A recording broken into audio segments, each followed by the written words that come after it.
Huh. All right, let's do this. Hello, this is BartonFink of Ponygoons Forum fame and Round Stable, I guess you could call it fame. Here with, I'm not in my hotel room doing this time. This is actually just about 1 week later. I'm doing this from actually my roommate's room because he's more soundproof than I am. Hopefully he doesn't mind, but mainly I just hope he doesn't hear this. And coming to you with my report on the Summer 2012 BronyCon event. This would be, and I can't believe I'm saying this is my second BronyCon. How many people can say that? Um, and yeah, I think that suffices for an introduction. Just as a note, like, there's not a lot of substance. If you just happened upon this video for some reason, there's really not a lot of substantive stuff on what happened with, say, the fan, or the panels or the real people who were there or anything like that. I did a write-up, which hopefully by the time I post this will be on the round stable at nlponies.com. Maybe I'll have a little uh, annotation that you can see right now.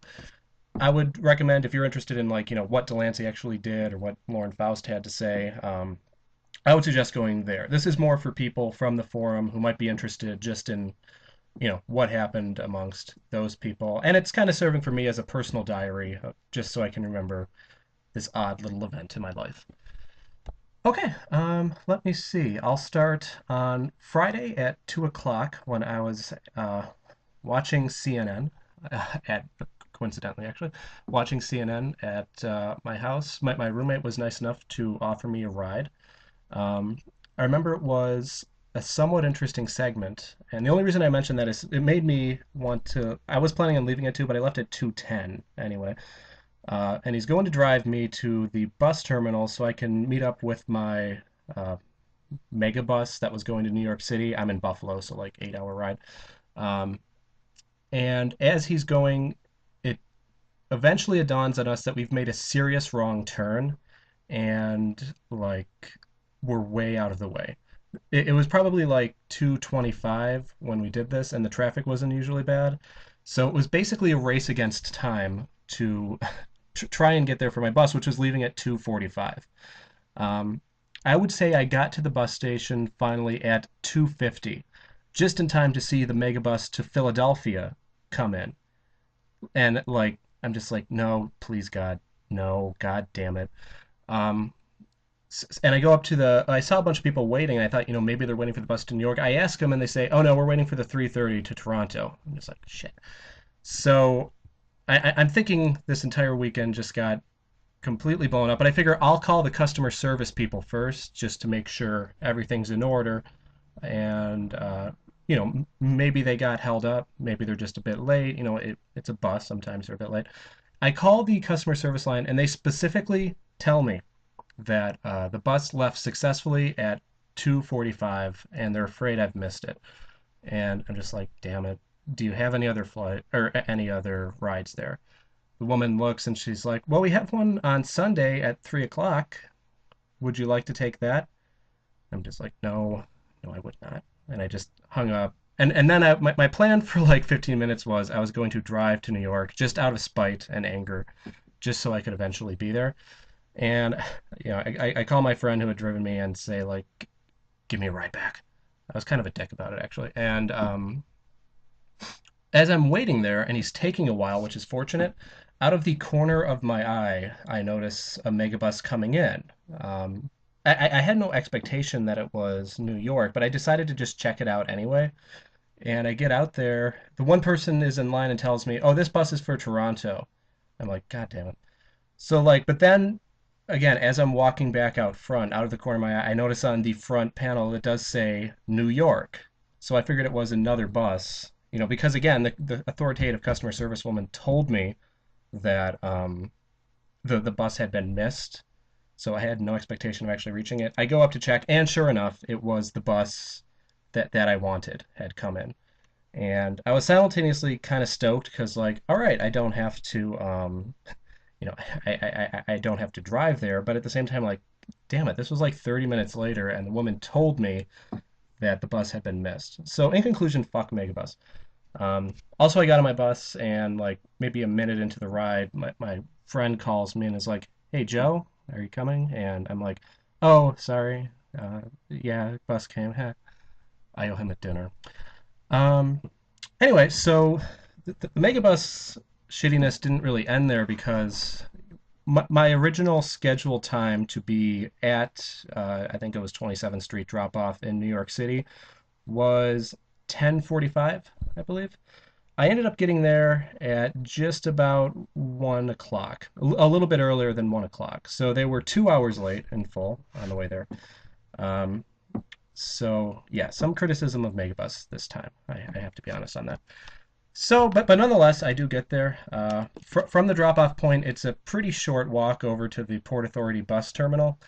Um, I was worried, like, just because I don't know New York City that well, that like maybe there'd be a wrong turn, I wouldn't be able to figure it out, which is pretty stupid because the thing's a grid. But that was the one part that concerned me, and it was the absolute easiest part. And it was actually really cool to just walk the streets of New York on a busy Friday night. Um, I get into the Port Authority's terminal. I get my ticket for the 320 bus, which goes from that terminal to Secaucus. And I go up to the station where there are some people waiting, and guy who was working there with a bit of a stutter tells us that they just had a change in policy that Monday, and the 320 bus doesn't get off at that proper terminal anymore. We have to go down to gate, God, I don't know, 62 or something. Whatever number he told us. So I walk down there to the basement level, which is a bit of a walk, and when I get down there, I get to 62, and it's something completely unrelated. Like that was not where I was supposed to go.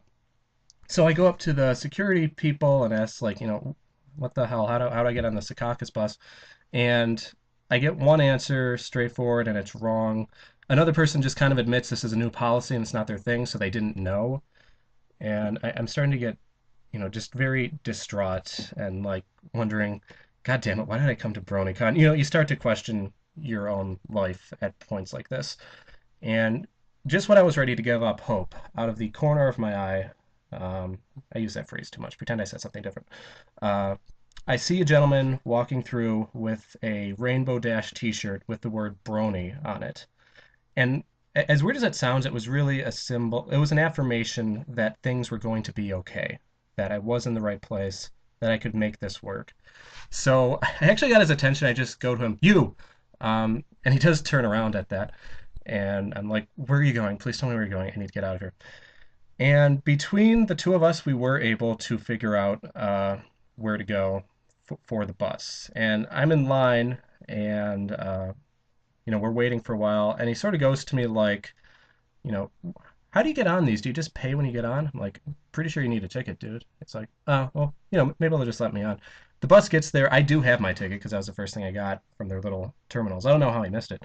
Um, and when he tries to get on and just pays for it, like he's pretty much shot down by the bus driver. So, I felt like I used him and then tossed him to the side, but I don't care. Uh, I would actually run into him a few times during the course of the weekend, but I'm sure we'll get there. So anyway, it was probably like 1:10, 1:15 at this point. Or you know what, it was a bit later than that. It was maybe closer to 1:30, 1:45.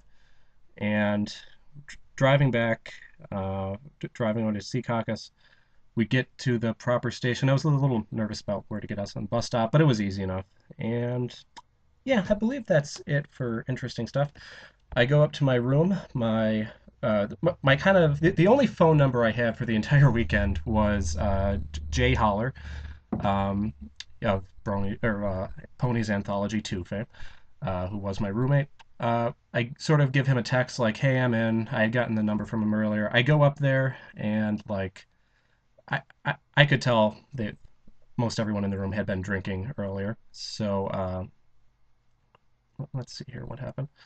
I get in. The first thing I notice is that they had a quite good supply of alcohol, which I have to thank them very much. They were very generous with throughout the entire weekend, and it was being guarded over by what I would call a pretty high quality Rainbow Dash plushie.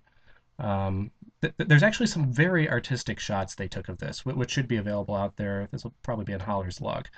I got to meet, well, I sort of got to meet my one roommate, Brony Vids, but he was borderline passed out at this point. He wasn't completely passed out, but most of my interactions with him were either when he was really drunk or really passed out. So that'll be coming up a lot. And of course, Sergeant Sprinkles, the infamous writer of Cupcakes, who, I really, a lot of people had told me, like, punch him in the face. He just came off as a fairly laid back, you know, 4chan dude. That was just his personality type. What was most interesting about him was his dislike of the fandom, and people on Ponygoons will know this name. He sounded a lot like White Noise Poster, about how there was some sort of ideal good time in the fandom when things were right, and then it was ruined by X. White Noise's What's Ruined the Fandom is a lot different than Sprinkles' What's Ruined the Fandom, but a lot of the underlying logic is it's pretty similar. So anyway, I had got in there by, let's say, 2 a.m. ballpark estimate. I think Sprinkles was the only one who was awake, and he was watching American Dad, and I believe working on a custom pony toy. Um, I was just like so tired at this point between the bus ride and I just wanted to go to bed. So I wasn't really that talkative, and I pretty much think I just tried to go to sleep. Of course, I get a bit of insomnia for whatever reason, so it's not a very good sleep. But like, eventually within an hour or 90 minutes, I am able to sleep a bit. Um, all right, let me see here. So I wake up on Saturday, and one of the very first things that happen is that I am very surprised and thrown off when another person is in my room and just kind of sits up from the floor. Sort of like the Undertaker recovering from an attack. He just comes up, and it really scared the shit out of me when he did it. And Holler had informed me that there was going to be a fourth roommate. His name is, he did tell me to pronounce it. I believe it's Skyfries. It might be Skyfries, but I believe it's Skyfries. He has a DeviantArt account. Who's like an artist type. I didn't talk to him too much, but he came off as a pretty good guy. But that first impression just kind of scared the shit out of me. But I do wake up, say hello to him, took a shower. I was able to take a shower every day, so I'm a good con goer. Get everything ready. I ended up walking with Holler on the way in.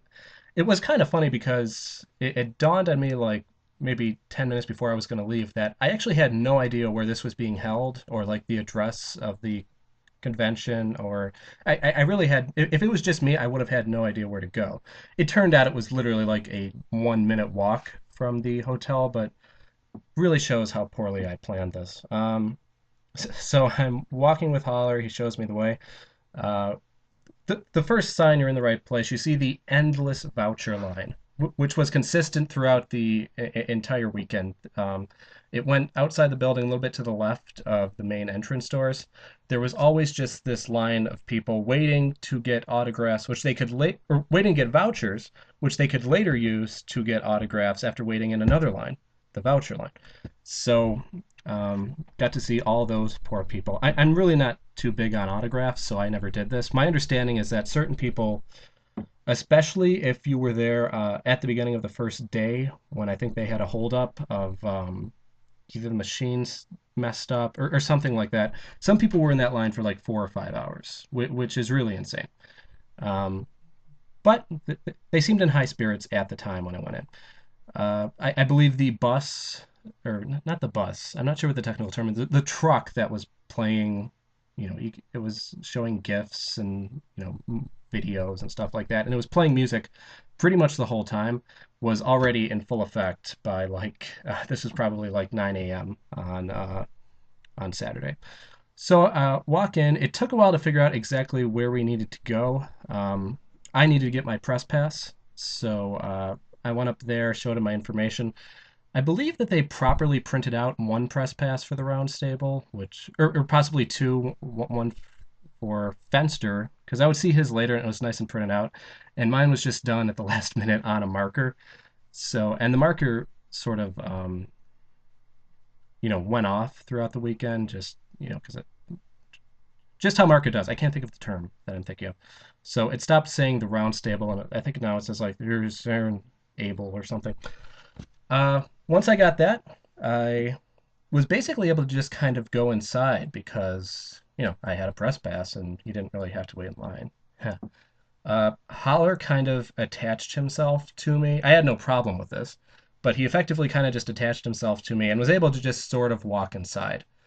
And at this point, I believe I went over. I said hi to Kefka, who had set up his booth, and then I kind of return the favor. I just kind of followed Holler around because he tends to know everyone in the fandom for some reason, because he's a Brony celebrity. So, as he was walking to the different table, he introduced me to one or two people. It was really neat actually to see the vendor section before it had been touched by, 4,000 brony hands. And like everything was nice and lined up, and people had their full wares out. And you could actually see John, Joseko, and Will Draw for food because throughout the con, their panel was always just completely packed with people just entirely surrounding it. Like you could be there, and I'm pretty sure you could not notice that they were there based on how full their booth was. But it was kind of neat. I just sort of took the moment. I walked around, looked at everything, took in the absurdity of being at BronyCon, and saw some very nice setups with the different vendors.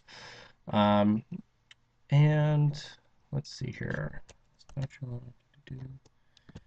Yeah, I believe that was pretty much it. It was funny how quickly it filled up. Like when they started letting people in a little bit before 10 o'clock, um, I would say the halls went from completely empty to like you had to maneuver around the crowd in the course of less than 10 minutes. People were just rushing in. And I would later find out, like in that first hour, where I went to the welcoming ceremonies, which I would say maybe about half of the people who were there made it to that, or not 2,000. I'd have to do a count in my head, but during that first hour, so many things just sold out. Like some of the more popular items. I know that there were like mouse pads for different characters, and they presumably had at least a decent amount of them. Within an hour and maybe 90 minutes, like everything was completely sold out. There were no more mouse pads. Same thing with, I know some of the shot glasses went really quickly. Some of the bigger pieces of art, Kefka ran out of the larger posters. So people were really going for shit quickly. But as I said, I went to the welcoming ceremonies, which was a pretty, it was an inoffensive, pretty generic, hey guys, ready to party? Woo! That kind of thing. Um, the most however, it did have the single most memorable thing of the whole con, and I know I believe I've mentioned this a few times, and I will mention it in the article. Um, Lauren Faust, the welcoming ceremonies, they brought all the guests of honor out, and they all said, usually a one-liner just to get a response from the crowd. John Delancey said, "Let the chaos begin." Generally, it was just stuff like that.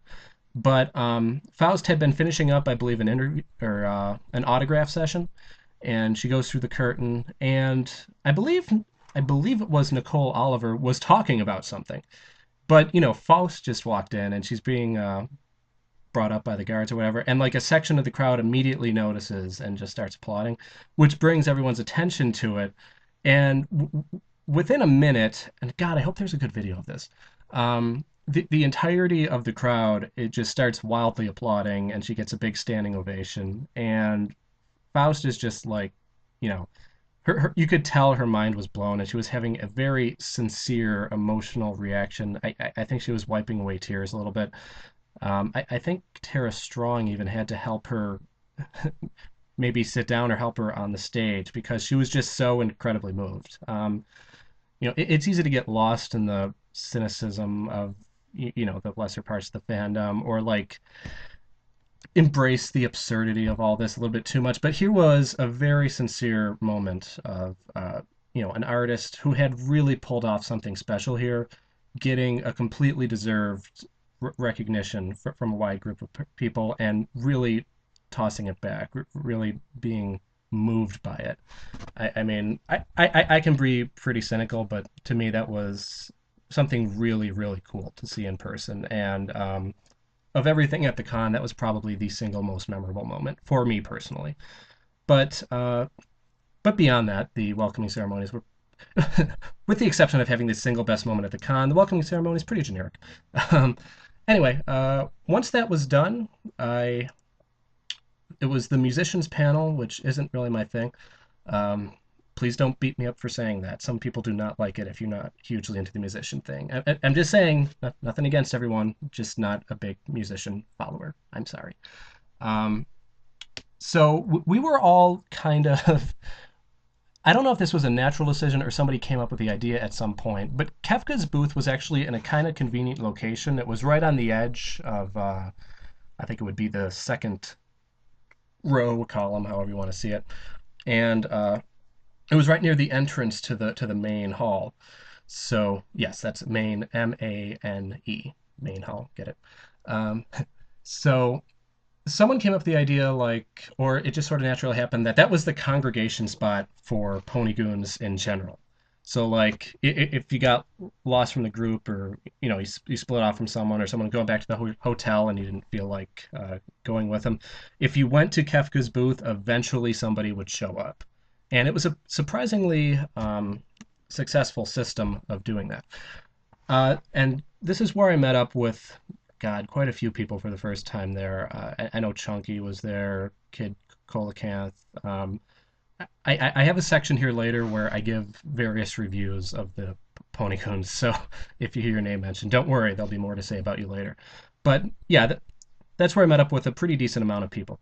Um, I followed, and Snake in a Box, I followed those three, I believe, and Octavia, Wheeze, and I'm forgetting someone. Sorry, whoever that was. Oh, Blarghalt, however the fuck you say it. And I sort of just followed them around as they got some merchandise. I know that they all got glasses. Just speaking for me personally, I really don't think I bought any merchandise at the convention. I know that sounds weird to some people, but I don't know. It just didn't really. I was there to take in the experience, and getting shit really wasn't on my priority list. I hadn't really planned it. I was tempted at one or two points just because there's some cool stuff, but yeah, I ended up not really getting anything. Maybe it's because I'm a secret brony, but I'll get into that a bit later. So after they got all the stuff together, they went up to their hotel room to get, or maybe this was later. Who fucking knows? Anyway, we wound up going to Cheeseburger in Paradise. Uh, Chunky took a video of this, which I don't know why he did that, but there is a video of us walking to Cheeseburger in Paradise. We weren't singing songs on the way. Although I do have to admit that whenever you want a really cheap joke around Ponygoons, if you're walking somewhere and you just go 3 months of winter coolness, instant laugh and instant groans, and everybody gets really pissed at you. It's very satisfying. Um, so yeah, went to Cheeseburger in Paradise, and like pretty much everybody had met up with us by this point. I think there was 15 people in our brigade. I didn't think we'd be able to get one table for it, but luckily one just cleared out like not too long after we got there. So yeah, I went there, talked a lot with. I had met back up with Headless Horse and Scuderi, who I had met previously in January. I got the all-American burger, which was delicious. Some people were saying the fries were undercooked. I thought they were fine, personally, speaking only for myself. But yeah, just kind of shot the shit, had some food. I don't remember if there was anything particularly memorable at Cheeseburger in Paradise, or at least I don't have anything written down here. But yeah, I'll just move on. If there was something important, I'll think of it later.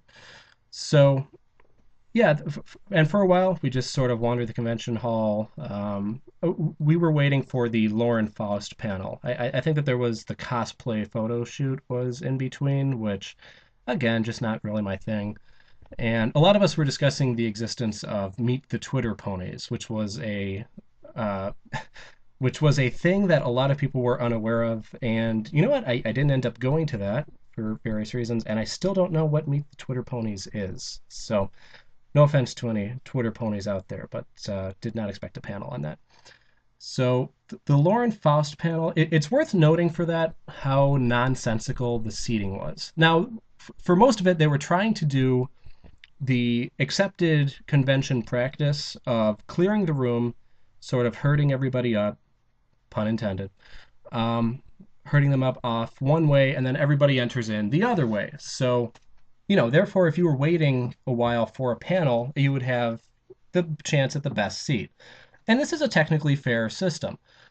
The thing is, and I'm not going to name names because I don't want to indict Octavia directly, but it was pretty easy to cheat the system, and people were obviously doing it. So, a few Octavia-like individuals were using this.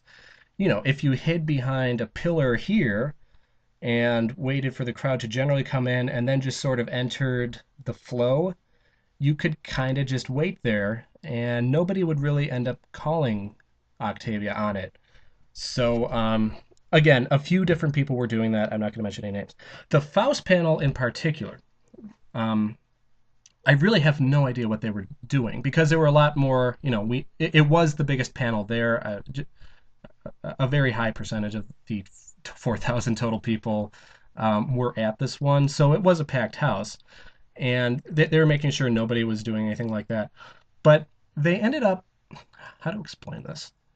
So it was unclear which side you were supposed to go to because you might need to see a picture of a hall to understand what I'm talking about. It wasn't sure which side of the hall you were supposed to go to, so they kind of just pushed us, a group of people on the far right side, a group of people on the far left side. Um, we hadn't been waiting in line, and I got pushed to the far right side. I think I was with Batty Bovine and Dan Backslide at this point. And eventually they're just like, we didn't know if we were going to have to exit through the one end and coming out the other, but eventually they were just like, okay, move in, sit down, which was completely nonsensical because I had not been properly in line for very long, and I ended up with a pretty good seat, just kind of out of dumb luck.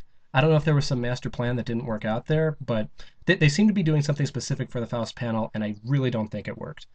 But so whatever. Faust comes out, huge applause. I won't. Again, I did a lot of the more substantive stuff of what she said, or at least a basic rundown of a few things that she said in my article. Um, One interesting choice was to have the person who runs the traveling pony museum. I believe that's the name of the Kickstarter effort. They had done this project where, it's basically write a letter to Princess Celestia / Lauren Faust, thanking them for the show. And one guy wrote what seemed to be a very sincere letter about how he had had some issues in his life, got into drugs and alcohol and abuse and stuff like that. And so I'm not indicting the letter. I don't know if that was the 100% right time to do it because a lot of people, Faust has an hour and there's a lot of things you could potentially talk about. So everybody was just kind of waiting for that to, go on. But again, it was a sincere letter, and they gave Faust the letters, and she seemed sincerely touched by it. So the Faust panel was pretty good. It's worth mentioning here, Final Draft from Everfree Radio. He had a pretty tough job of being sort of the default moderator of every panel, with the exception, I'll get into this a bit later, with the exception of one. Um, and, that can be a tricky job. You have to, not let them go off on too much of a tangent and keep it somewhat focused, but also keep the flow going. You can't be too awkward with it, hopefully. For what it's worth, and I'm not just saying this because we're partnered, I feel he did a pretty good job at it. So kudos to Mr. Final Draft on a job well done. Um, so, and I would add that also at the end of the panel, after Faust went through everything, they I was a little worried when they said that here's a gift. I was hoping it was something cool, and it turned out it was something really cool. They gave her, for lack of a better word, an Obama-fied poster of her character Princess Lauren with the words "create" on it, and it really struck the right notes, and that was a really cool moment. But the biggest criticism I had of the Lauren Faust panel was the kid sitting next to me. As I said, because of the seating system, I was next to Dan Backslide, I believe, at that point. I might be confusing him with someone, but the guy next to me was listening for a little bit on the Faust panel, and then maybe 5-10 minutes into it, he just takes out his Nintendo DS and he's playing Kirby, and he just plays it through the rest of the goddamn panel. Like, okay, it's a big nerd convention. Nobody doubts that. There were people on their DS at various points, but this is like the main event. Unless he lived next door, I'm guessing that he came at least somewhat of a distance, and Faust was the big name of this convention. So why would you just take out your DS and just play that and not even pay attention to it? Um, it didn't really distract me too much, except when that fact dawned on me, and the sound was off. If the sound wasn't off, I would have gotten annoyed. But yeah, whoever that guy was, come on, man, work on your priorities. So, okay, they cleared out the room after the Faust panel because it was time for the Friendship is Witchcraft panel. And I sort of did what I think it was Electric Pony that came up with the term the Brony Shuffle, where, went out on the one end, flipped around, came back on the other. And yeah, watching Friendship is Witchcraft in front of a like-minded audience is actually, I would say, a little bit more interesting than the anthology was, just because Friendship is Witchcraft has such an odd sense of humor to it. It's more of a darker humor. It's playing on absurdity. It has more of a long running storyline to it. But it was also quite satisfying. I couldn't hear a single word of what they said before because we didn't get the best seats for this one, so the acoustics weren't great. But the episode itself, I was able to make out a lot of it, with the exception of the song, which I had to go and look up later, which was cute. But a lot of people were saying like it was hard to follow along because of bad audio issues.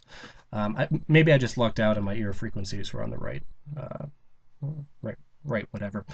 But particularly satisfying was listening to the derpy joke, where if you didn't see it, they had it was the last roundup that they were redoing, and it starts off with Rainbow Dash setting up the banner, and then she goes, careful rain cloud, and it cuts to just the rain cloud that Derpy was on with nothing on it, which got a huge laugh, and that was really funny. And then it was referenced a few more times during the episode. I would have stayed for the Q&A afterwards, but again, because of the audio issues, I really could not hear a single thing. So if they said something interesting, I'm afraid I'm unaware of it. I'll probably have to look up that panel when it becomes available. So went back out, went to the Kefka vendor station. I don't believe there was anything interesting going on. And I was about 50-50 on the next panel I went to, but ultimately, partially because nothing was going on, I ended up going to it, and that was the Brony Study panel.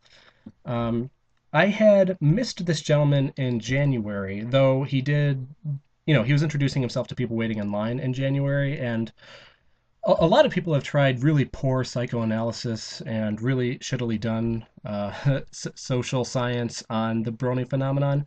This guy, at least my read on it, is that he actually does have some credentials. He actually is coming from the right mindset, and it does seem like, at least to an extent, he knows what he's talking about. So yeah, I ended up going. I think it was, yeah, nobody really went with me, but I did end up going to the Brony Study panel just out of curiosity. It was now he had sort of a tough task, Dr. Psychology. He does need a better pony name. Um, he had a tough task because this is inherently kind of drier stuff. I mean, it's the results of a survey done between a Brony and a non-Brony population. What an odd sentence that is. And it shows, like, for example, one expected Brony thing confirmed, they do date less. Shocker. But also, like, there's no real differences in depression or outlook on life between a Brony population and a non-Brony population. And then he had the 5 different types of fans, and I can't remember every single detail off the top of my head. If you're curious, it's bronystudy.com, and he does have all the information up there. But I remember at one point, he was describing what was called the secret Brony. Because there's a social Brony who is, I guess this would almost be the most common stereotype. They're the people, they really love the show. They don't mind, like, they don't feel any shame for loving the show, or they don't think it's stupid to love the show, which was one of the guidelines he was working off here. And they're also very open about the fact that they love the show. They're the people that are asking everyone to watch it all the time. And I think that was like 35% of the total Brony populace. The secret brony loves the show and doesn't see anything wrong with the show, so they're quite, they don't feel any shame over it. However, they're just kind of inherently, uh, they don't tell anyone that they watch it. And I was listening to him describe, I forget some of the details of the secret brony, what they do, what they're into, and stuff like that. And I'm like, hmm, this sort of sounds like me, actually.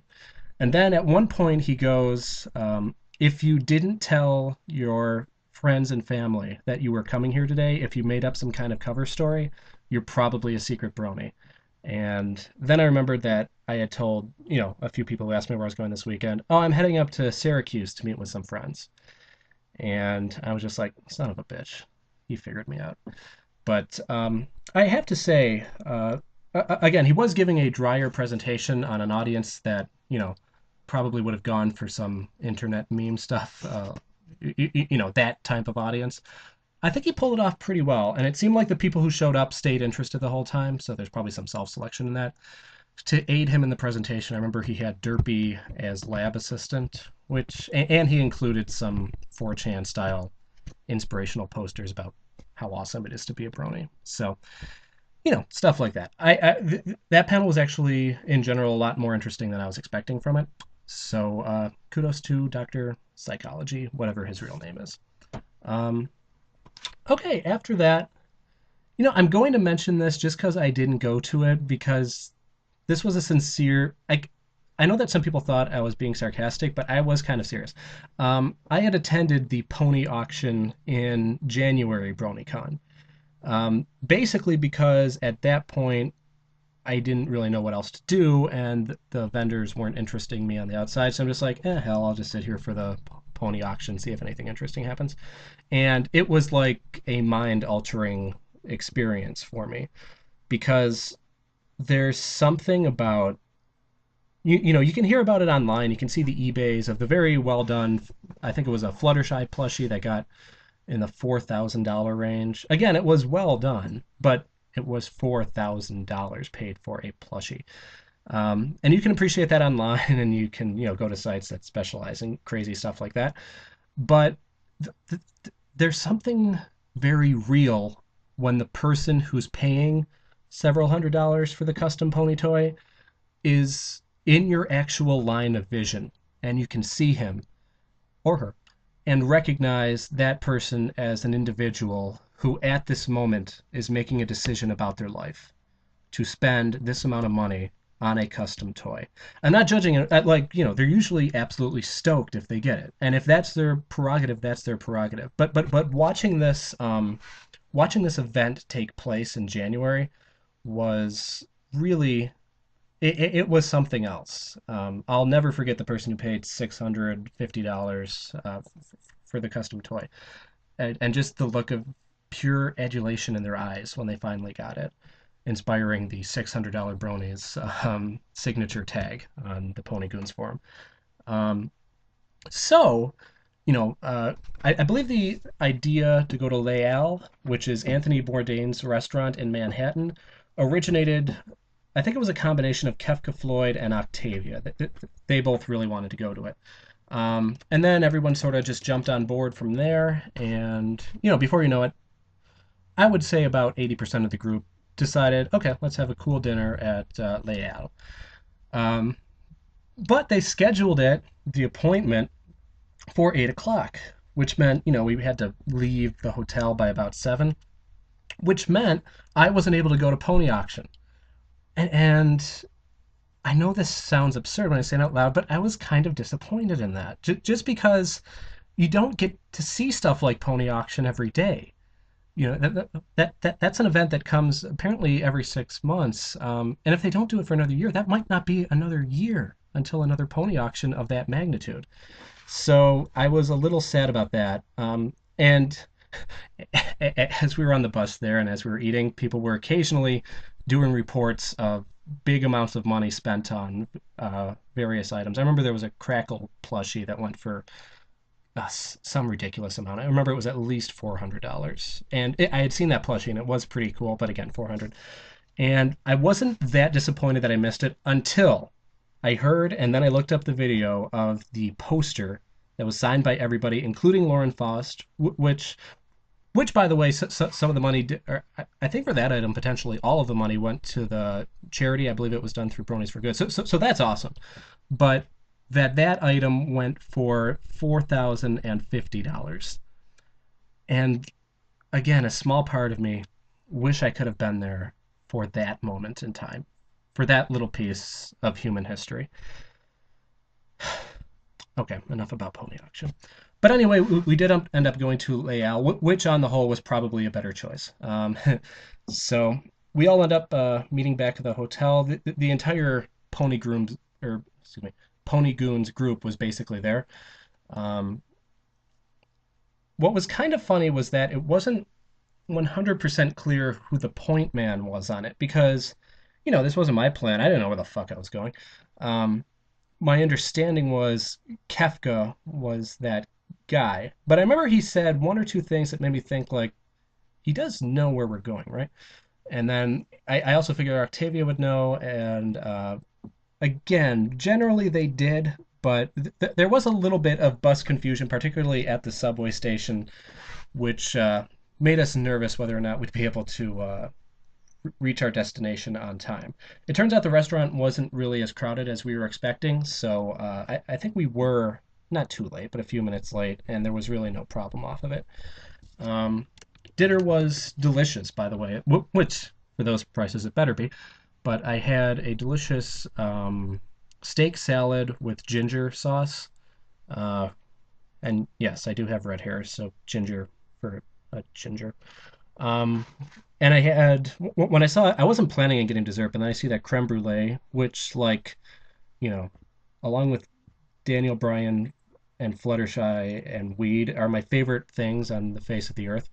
So when I saw that was on the menu, I just sincerely couldn't help myself, and I was like, "Oh God, I have to get this!" And it was so fucking good. I love creme brulee so much; it is so delicious, worth every of the $8 it cost.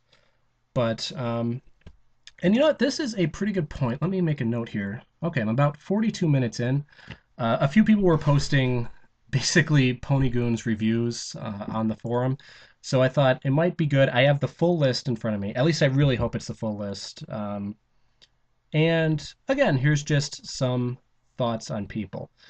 Uh, Batty Bovine, okay, Batty seemed like a really cool dude, as far as I could tell. And he has like this kind of neat hippie haircut to him. And I mean that sincerely, like it's a cool haircut. Um, he was just really, of all the people, he might have been the least talkative person there. Which again, if that's his personality, that's his personality. I completely dig that. But I always enjoyed his. I believe it was Gumdrops was the background pony. His avatars and that. And he seemed to have a good sense of humor always. And the few things he did say were pretty interesting. So, you know, I just wish he sort of said more because he seemed like a cool guy, and I wish I could have gotten to meet him a bit better. Blarg Halt. Blarg, I like Blarg because we have a very similar sense of humor. He really sort of just, and you can see this in his videos, including his anthology submissions. He just sort of embraces absurdity completely.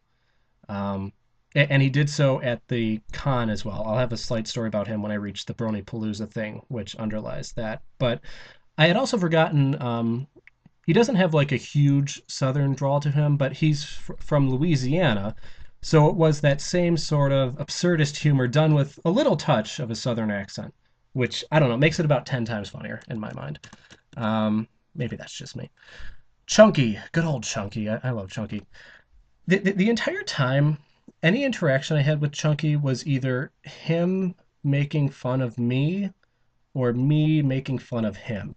It was a very grade school esque back and forth. I won't insult him over the video, but there's some very easy things to make fun of him about, obviously, considering he's Rainbow Dash. And but again, he did make for an entertaining back and forth, and he's a pretty funny guy, sincerely. I think that in general, if there was a insult war between us, he probably won. So the day is yours, Chunky. Dan Baxloyd, I didn't really get to meet him on Saturday as well, but I got to meet him a bit better on Sunday, particularly at two things, both at the Outback dinner that we had, which I'll get to later, but also, I'll just mention this now, at the Delancey panel where I sat next to him. because I think that we were approaching the con with a similar mindset of just embrace the absurdity of the current situation. So I remember when I'm jumping ahead here a little bit, but when the crowd broke out in song at the Delancey panel at that guy's request, we just sort of had a moment. It wasn't of disdain or anything like that. It was just of like, this is going to happen, and that's absolutely hilarious. The crowd is about to sing the My Little Pony theme to John Delancey, and we both looked at each other and just like, yep, that's where we are right now. Okay. But Dan was a really funny guy. Um, Dark Matter, and you know what? Let me toss in Karururu. Um, were a very appropriately heighted couple. I thought they, I thought they were pretty cute together. I don't know if that comes off as weird, but I can't think of a better way to phrase it. I had met Dark Matter back in January. Really laid back, sort of has a low key sense of humor to him, but he had some pretty good one liners. Karuru what was very similar. They did seem to have a very similar personality between them. Also, she was wearing a regular show shirt, which said "Oh" on it. So anybody who does that is cool in my book. But yeah, so it was. I was very happy to see Dark Matter again. Karuru was really cool, and best of luck to both of them. Dr. Wheeze. Wheeze. He was a bit more silent. Like he wasn't as much as Batty, but if there was a situation, he wouldn't always be the first one just talking for the sake of talking, like I'm currently doing. Usually, if he had something to say, he kind of kept it to good one-liners about the situation. He had a number of very good one-liners throughout the week, or throughout the weekend. Um, this probably won't be funny in context, but during BronyCon when we were outside, I remember there was two people running through the parking lot, to which he sort of replies, "Where's the fire?" Okay, maybe that's not funny outside of context, but at the moment that was a pretty good line. But yeah, gotta love Wiz. Electric Pony. Electric Pony was a really nice person, just a very pleasant individual. And again, this he has a much stronger Southern drawl, which makes anything nice he says that much nicer. But yeah, and he was sort of him and Octavia made sort of a tag team partner in crime thing when it came to getting proper locations for the panels, which he was quite successful at. Fenster, my colleague who also had the press pass, he really enjoys soup. He got soup just about everywhere, and he weighs about 70 pounds. So I believe that was ample amount to fill him up. But in all sincerity, Fenster came off as a pretty smart guy. He was willing to. I give him credit because I know that he got into the video editing stuff just because he kind of knew a few of them, and I was unaware he was even doing this, but he ended up getting some shorts into the anthology that I rather enjoyed. His was a lot more of the straightforward, PMV type stuff as opposed to big jokes, which again, given his personality, is appropriate to him. But anyone who could focus on that and then actually get into the big thing, I'll give a lot of credit to. Ghost of Ember, who really lived up to his ghost name because he was in and out of the situation at various points. He would just randomly pop up. He didn't really properly introduce himself at any point. I just remember at one point there was a guy standing there with a hipster haircut, and I look at the name tag that he had and said Ghost of Ember. And I had completely forgotten he was even coming. So so I'm just like, oh, hey, how's it going? Come back to Unbridled. But yeah, Ghost came off as a very normal person, if that makes any sense. Not to imply everybody else is weird, but he came off, very intelligent individual. I'll leave it at that. I lost my list. Oh, there we go. Howler, my roommate. It was funny. Back in January, I had intended to meet. When I went to BronyCon and I was planning to meet up with people, I was, real excited to meet Headless Horse and Scuderia and Dark Matter and Pony Factory, who I'm still sorry, bro, that you never were able to make it in. And then Howler was like, oh, and there's some other dude going, because I just didn't know him very well. Just between January and now, maybe it's because we're both wrestling fans, we've sort of gotten to know each other a little bit, and Howler's just a very personable person. Like, I think that's why he knows everyone in the fandom. I was calling him a brony celebrity through the whole weekend just to try and piss him off and get him going. So if anybody else wants to take that up, I would highly recommend it. It's very entertaining. But yeah, he's just very easy to talk to. Nice person. I have a few other stories with him just because he was my roommate, so I'll leave it at that. Headless Horse. I was Headless again. I had met him in January. His personality really does match his posting style, which I don't mean he rambles on endlessly, but that he's just kind of an analytical person. If he's in a situation, he's not just passively taking it in, he's actively considering every angle of it. I was disappointed because he was there on Saturday, and I was actually planning on, talking with him a bit more on Sunday. When he left, I just sort of gave him a vague, like, all right, see you later. And then I found out, oh shit, he's not coming on Sunday, which really disappointed me. I kind of felt bad that I didn't give him a proper goodbye. But, all right, Headless Horse. Kefka. Kefka was in business mode, like, and he had to be, for like the entire weekend. He was always selling his various wares, trying out different sales techniques to do so, employing the use of lackeys. I'll get to him later. The one time, because I didn't sit with him at the dinners, just coincidentally, the one time when I really saw him sort of loosen up, I went in on Sunday, and I actually went in a bit earlier than I should have because there wasn't really much to do, so I was a bit bored for a bit. So I helped him, set up shop, get his buttons going, and he just seemed to be in a really chill mood. And he was singing Queen, I believe. He did a good rendition of Bohemian Rhapsody. I think there was some Joe Walsh in there. Big classic rock guy. So even though I wasn't fully awake at that moment in time and I wasn't that talkative, I'm glad I got to spend some more non-selling shit time with Kefka. Kid Colacanth. My first impression was like he was too much of a. I don't want to use the term bro because that's insulting and that doesn't really match his personality, but just kind of like, I don't know, college roommate archetype. And he was like too normal to be at this kind of convention. He fully disagrees with that critique, by the way. But that was my read on him. I was disappointed that I he wanted to do. I enjoy his artwork on. I've seen it on Brony and whatnot. He wanted to do the speed drawing contest just to give it a shot. They ended up rescheduling it. I believe he ultimately didn't make it to it. So I was looking forward to that, and that was a shame. And he was another person who couldn't come back on Sunday, so which I heard is regretted, and I regretted it as well. Kid Colacanth was a very cool dude. Octavia. I mentioned him a bit earlier. He really seemed to be his thing seemed to be maximize all potential out of the con, which is why he was sort of the ringleader on the Get Better Seats projects. Um, he sort of naturally became king of his Pony Goons group. He seemed to be the leader, for better or worse. So I also gently made fun of him because he had his everybody was wearing their name tags at all time. He had made a special name tag specifically for himself for his Music by Octavia account. And at first I thought that they had made it for him. I'm like, oh, that's cool that they're doing that. But I'm like, oh shit, you just brought that yourself. That's actually pretty funny. But all right, let's see here. Pineapple. I didn't see Pineapple as much on Saturday, but we did hang out a bit more on Sunday. Where and this is her own words. She just got really drunk, which made her thoroughly entertaining. There was an amusing margarita incident, which I'll get into later. But actually, I'll leave it for that. Red Eye, good old Red Eye. Red Eye is a very passionate individual.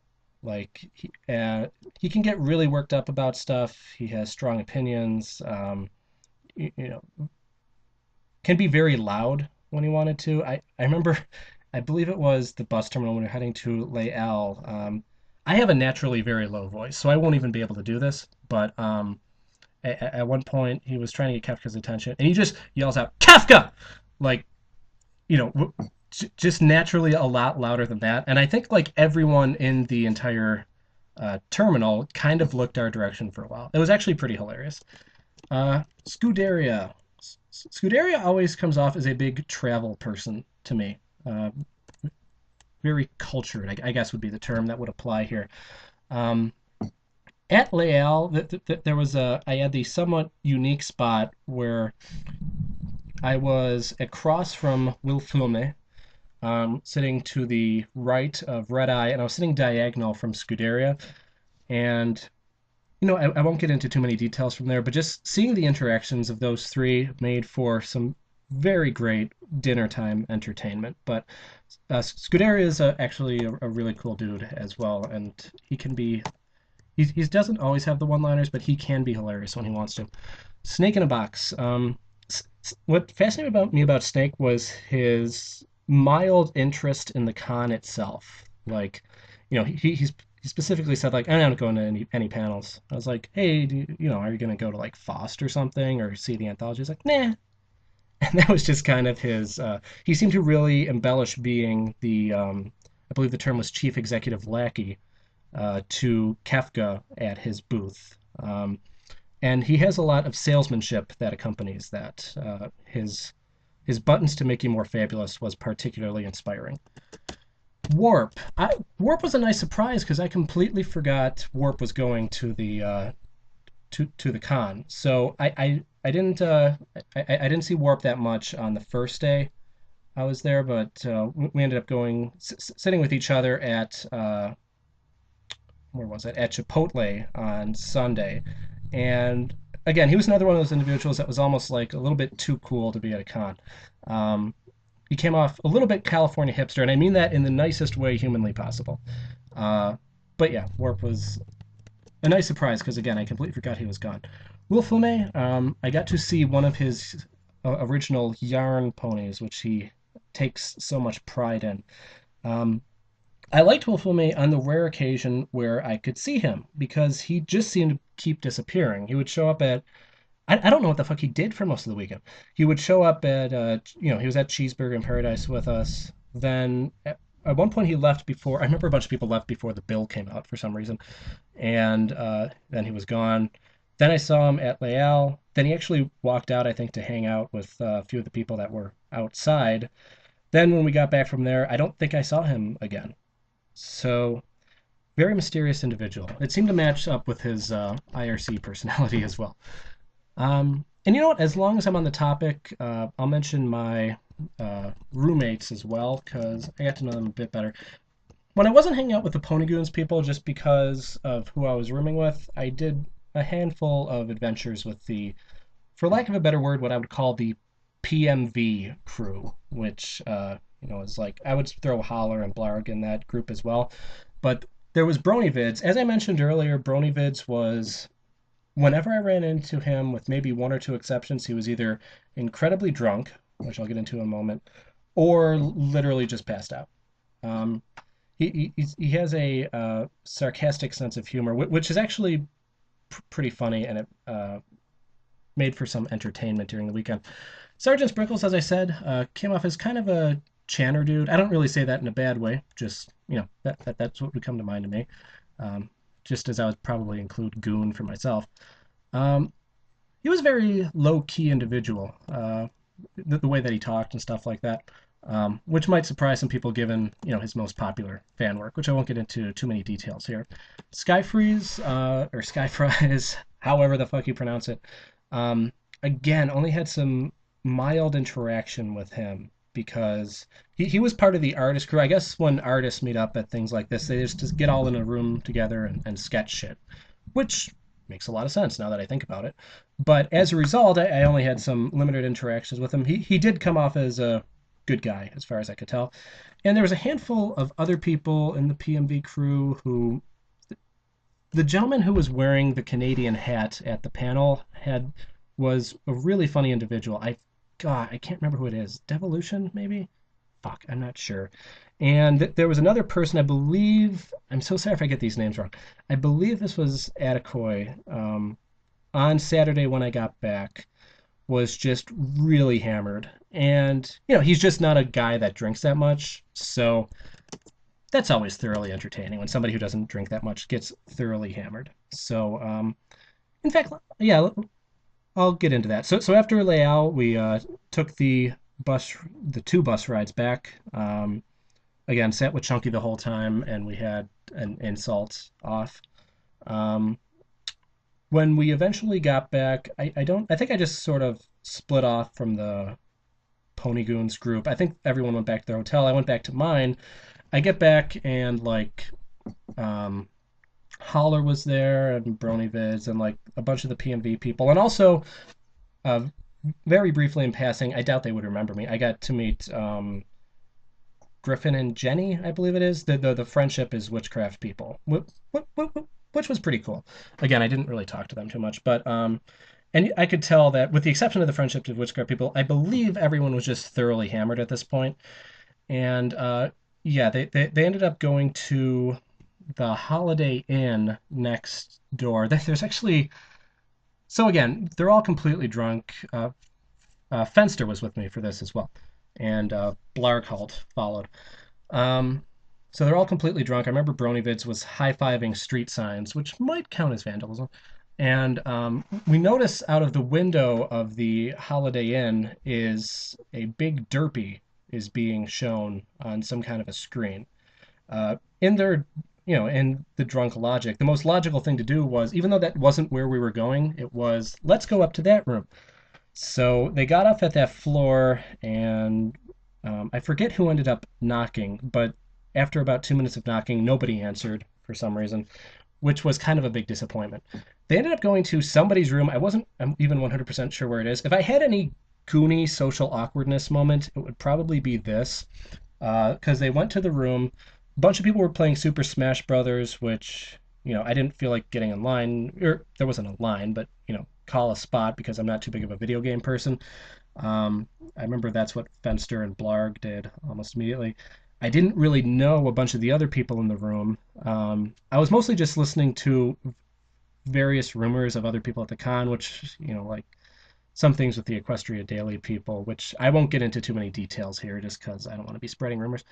But, I talked with Sprinkles for a little bit, talked with Holler for a little bit, but mostly I was just kind of standing there. So if, if if you were at that particular room at that point in time and there was a ginger creeping around, my sincere apologies. I just didn't really know what to do with myself. We weren't really there too long, though, maybe like 15, 20 minutes, maybe a half hour at the most. And um, some people were complaining about going to Brony Palooza. There was a really wide range of opinions on Brony Palooza at BronyCon. Some people found it to be the single best thing that happened at the entire convention. Other people were just terrified. Um, I had gone to about, with Dark Matter, I had gone to about 30 seconds of BronyCon at the last one. And again, it just wasn't my thing. I'm not, if you had a blast there, then more power to you, sincerely.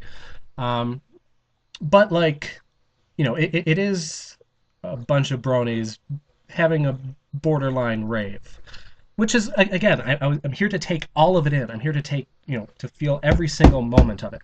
So how could I possibly resist going there at least for a bit? So I remember that Holler had a similar mindset.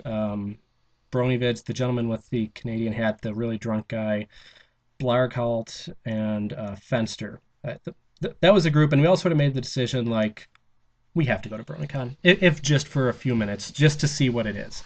So, yeah, let's see here. Walked in, and it was pretty much what you'd expect from a bunch of bronies having a rave. I'll just go on record with this. The one thing that disturbed me there, and again, if this is your thing, I'm not necessarily insulting you, I just didn't care for this at the con, was that there was a straightforward Fox suit. Some people have speculated it might have been Star Fox, which would be better. It wouldn't be good. But like, if that's your thing, if that's fine. Whatever. Don't bring it into my pony convention, please. It really freaked me out when I saw that. I didn't care for that. Sorry, just my opinion on the matter. But yeah, we went in. Reactions were varied. I remember that Blarg, and you know what? In hindsight, I sort of wish I had done this just so I could say I'd done it. Was the only one that really went like, "Fuck it, I'm going onto the dance floor just to do it, just to see if I get sucked in or something." And he went off, and a lot of people were just like, "No, Blarg, come back." Um, but you know what? He successfully. We lost track of him for like 2 minutes. And then he actually did the brony shuffle. He went around the curtain and came back on the other side, and he came back, and we're like, "Blarg, you made it, yay!" But while I was at BronyPalooza, I forget who said this. Somebody in our group said really briefly in passing, Tara Strong is up there. When I heard that, like the way that I took that statement, at no point did I believe that he was describing an event that actually took place. The the way that I was taking it was, sort of like a one-liner, like that absurdist humor, like, as if, because it was like 12:45 at this time. It's like as if Tara Strong went to the BronyPalooza and was there until 12:45. It wasn't until so after that I believe we went back up to the room. It wasn't until I decided to make a quick visit to the IRC just to see how everyone was reacting and see what was going on. And like the first thing, I think it was Blastmeister was the first one that told me like, "Did you see Tara Strong there?" And I'm like, "Wait, shit, what? Really? She actually was there?" So that really blew my mind because apparently, as I would find out later, she was basically there for the whole thing and she left at about 1:55. So, maybe if you were on the BronyCon or BronyPalooza dance floor and you got to spend some time with Tara Strong, maybe you're the one that really won the night. I'll doff my hat to you at that. But yeah, I believe that was mostly it. I don't believe anything too interesting happened in the room for the remainder of the night. Once again, I had just sort of, maybe it was the fox, but for some reason I just couldn't immediately get to sleep. And Holler, who was still fairly drunk, I could tell he was a little bit nervous about his panel the next day, just between, actually being on stage and all that, and then also presumably he was going to be pretty hungover. So I think between our combined insomnia, I remember we just had about a 45-minute conversation about a wide range of issues at about 2 a.m. That's a bit of an odd thing at a BronyCon, I bet, I guess, but shit, I couldn't sleep. Nothing else to do. So got to know Holler a bit better there. But eventually, I did get to sleep. Woke up for Sunday, took another shower. I'm giving a thumbs up at the microphone. For some reason, I wanted to get down there early, but in hindsight, I probably could have just waited because I got in. I had already done the walk through all the vendor tables. I sort of took note of like, the various tables that had just completely sold out compared to yesterday, and like, see, it seemed like of all the items that were still left on Sunday, a lot of them were prints, which is the easiest thing for artists to do, and some of them were pretty cool. I particularly enjoyed Egophiliac Station. She's one of my favorite artists in the whole fandom.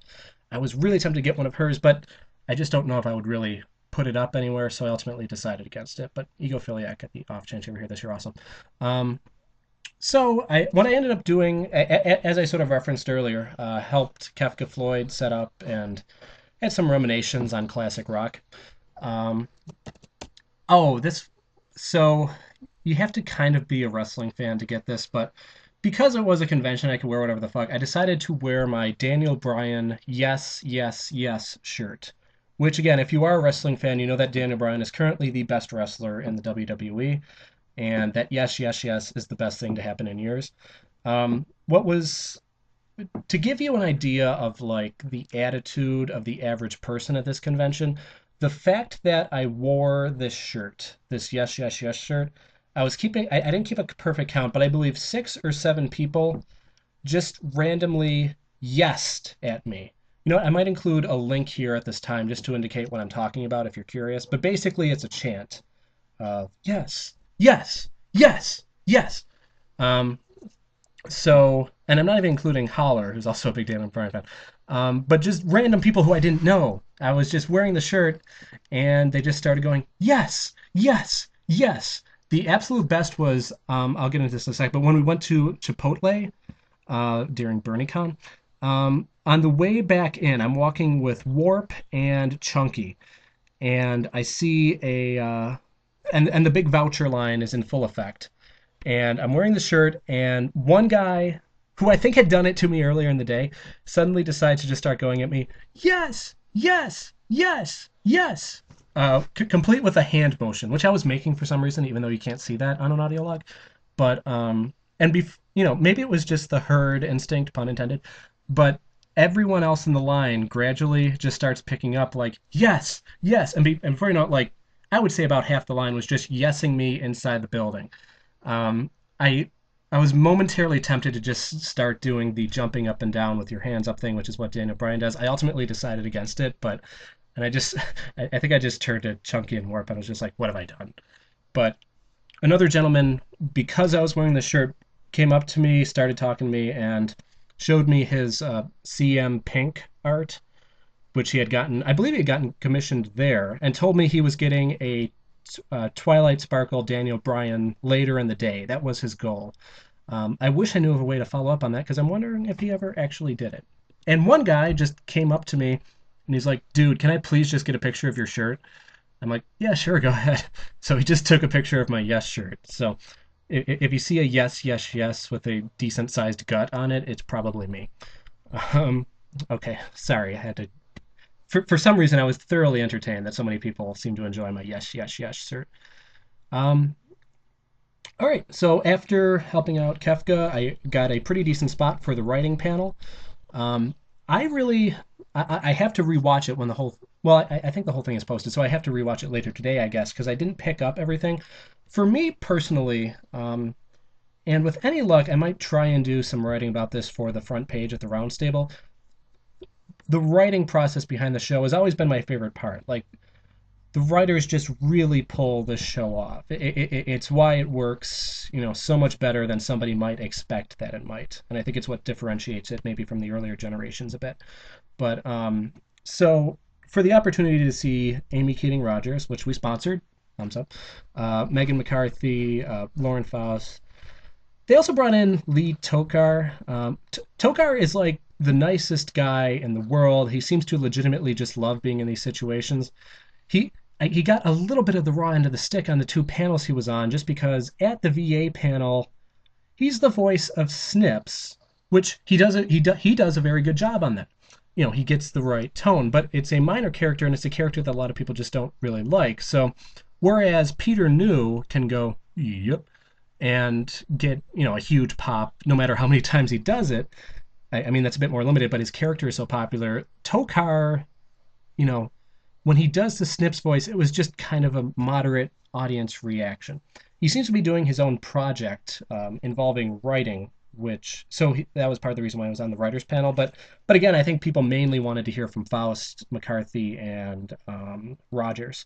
So again, Tokar, nicest guy in the world. I felt a bit bad just because he did occasionally feel like the other guy on a few of his panels. It was no fault of his own, just that was kind of the situation. But the cool thing about having writers at the con was, and I'll make a comparison later on, they're not trained at this. You know what I mean? They don't have stock answers prepared in their head to the obvious things that are going to come up when they're asked questions. I actually like this because it's the element of sincerity, if you will. You know that they're, and I'm not going to imply that somebody who does have it prepared isn't speaking from the heart somehow. But it's just they need to think it out, and you see them work the answers out. It's a different way of doing it compared to somebody like Delancey, who I'll get into later. Um, the one other unfortunate thing was that I believe Megan McCarthy in particular, like she's not a voice actress, she doesn't do public speaking stuff that much, so she wasn't always talking directly into the microphone, which made it sometimes a bit difficult to hear her answers. So I do fully plan, but what I picked up was thoroughly interesting stuff about how they come up with ideas. I loved Amy Keating Rogers doing the Smile song and her slightly modified version of it. I actually really liked. Um, my favorite part of that was that when she's doing the song, the crowd is just kind of clapping along with everything, which was actually pretty cool. But then she gets to an interlude where it's I believe the concept was it was just Pinky saying hello to everyone and making Pony smile, and she has to just kind of stop the crowd and go, okay guys, okay, I just need to go through this real quick, and then she does the interlude and then this clapping starts back up. So that was a nice little treat tossed in there. And so the writing panel is going along and everything's going fine. And I noticed that a few people are just kind of turn around and are looking at something in the back. My initial assumption was, somebody must have a really good cosplay, or there must be some sort of brony fight, perhaps over best pony or something. like somebody said Applejack, and they appropriately beat the shit out of them, or something like that. Um, so my initial instinct was to just keep paying attention to the writers panel. And then it wasn't until I noticed the people next to me also had their head turns that I finally turned around and was like, "Oh shit, the the light is on fire." Um, I in the moment there were so many good reactions.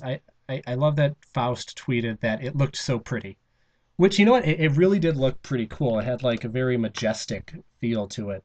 Um, and I did, in the moment, this didn't even dawn on me, but like, I believe Kid Colacanth pointed it out later that the staff people, who did a very good job, by the way, I think the room was cleared out without incident, which isn't easy. I mean, it's easy to say like, well, of course it's going to clear out, but like getting a bunch of people out of the building is potentially a problem. Um, but anyway, the first thing they said, I'm paraphrasing exactly what they said because I don't remember the exact wording, but it was essentially, okay, every pony, we have a fire. In hindsight, it's like that episode of South Park where it was the old timey village, and they get taken over by terrorists, and like they don't stop pretending that it's 1871 or whatever. So God, just the fact of maintaining every pony in light of a fire situation, whoever that staffer is, you're fucking awesome. So okay, sorry, that was great. The so what happened here? So yeah, we ended up sneaking outside to the parking lot. I was pretty much with the Ponygoons. We met up briefly with the PMV people, and as various people walked by, everyone was discussing the big BronyCon fire. I said we should see who could come up with the lamest joke about it. There was a lot of Spike jokes. I'll have another note on that in a bit. There was BronyCon, which I think became like the official tag for it. Octavia tried to get Brony conflagration tweeting, which I thought was very clever, and I wish that picked up more. Um, some teenage dragon jokes. Yeah, it was just basically whatever you could think of would be a good one-liner about the BronyCon fire. But there was a lot of just again reveling in an absurdity that you went to a My Little Pony convention and it started on fire.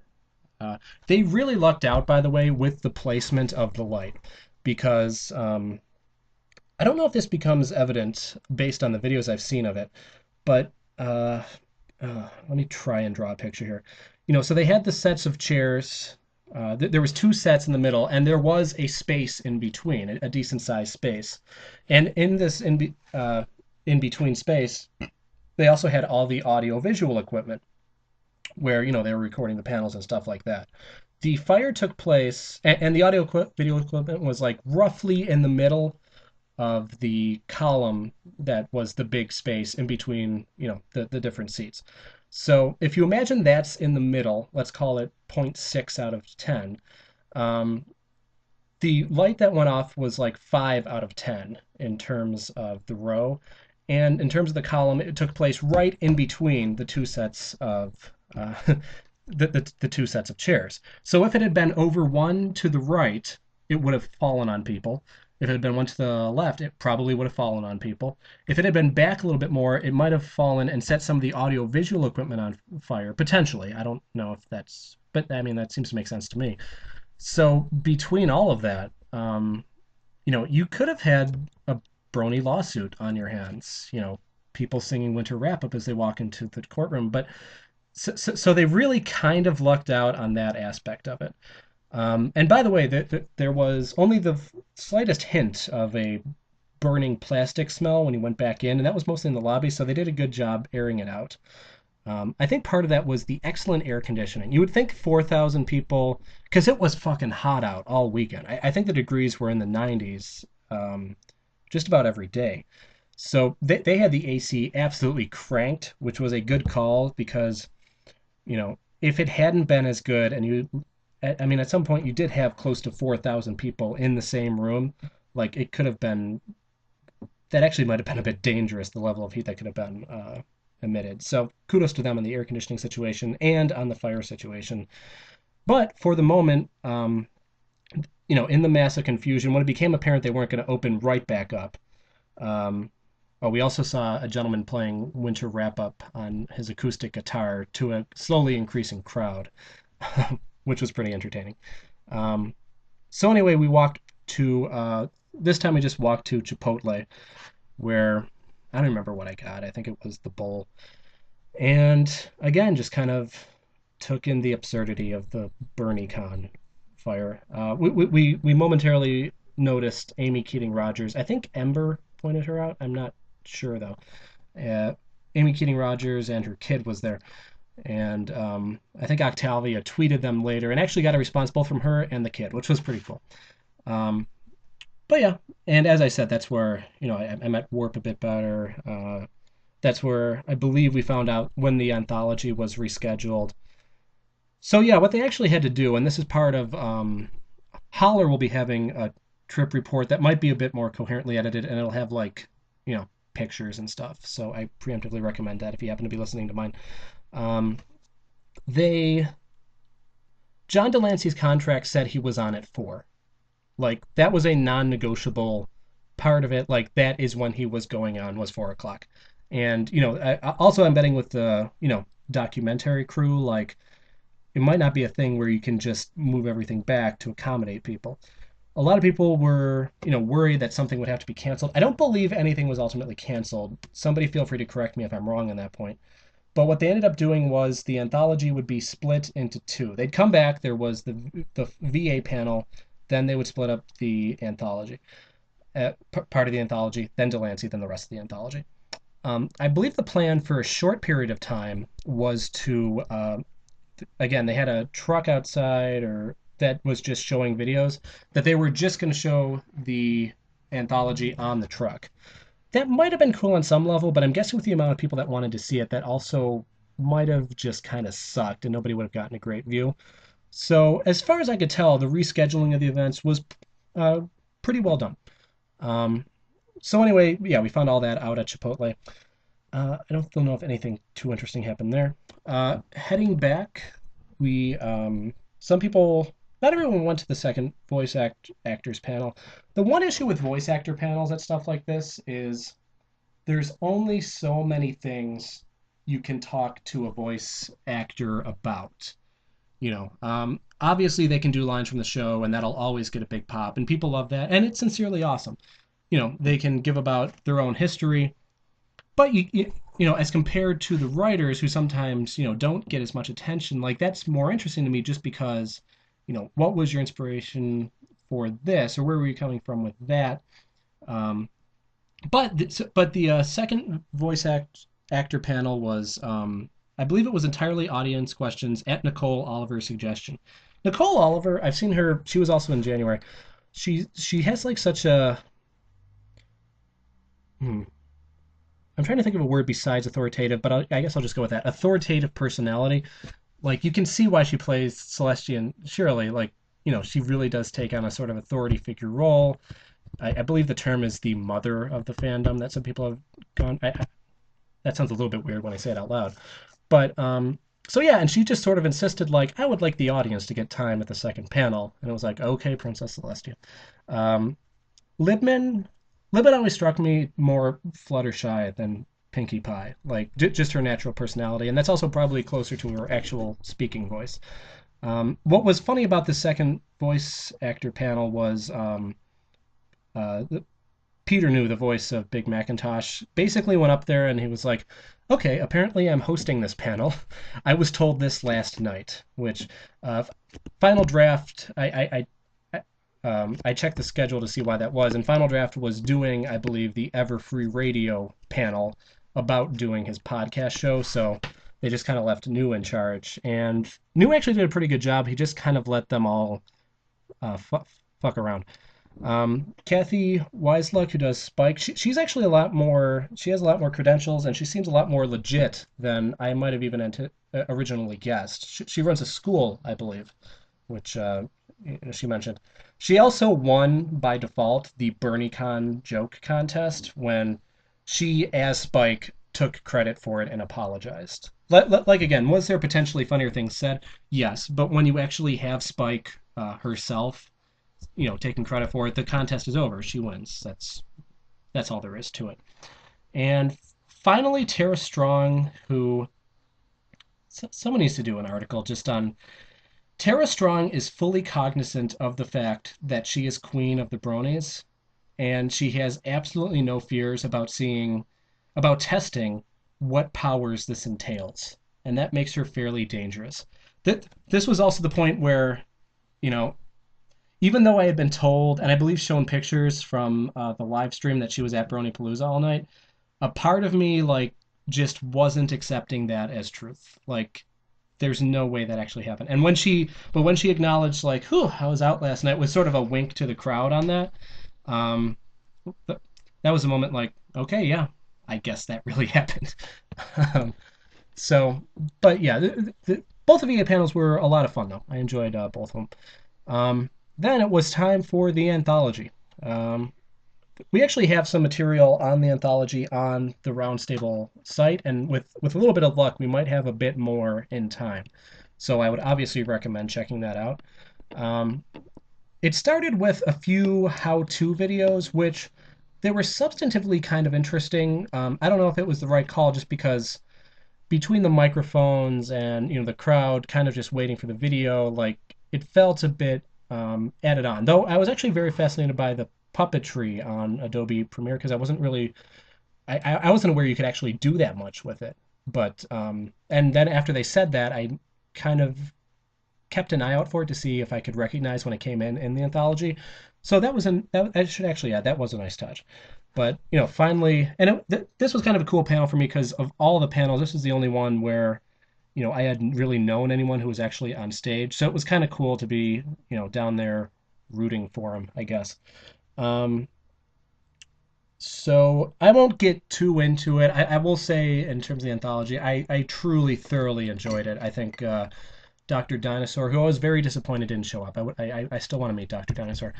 Um, he took on a pretty insane project. When I heard on Saturday that it was 81 minutes long, and again, I was rooting for him, but I actually thought to myself, like, oh shit, that's not going to work inherently. They're not going to be able to keep the crowd's attention that long.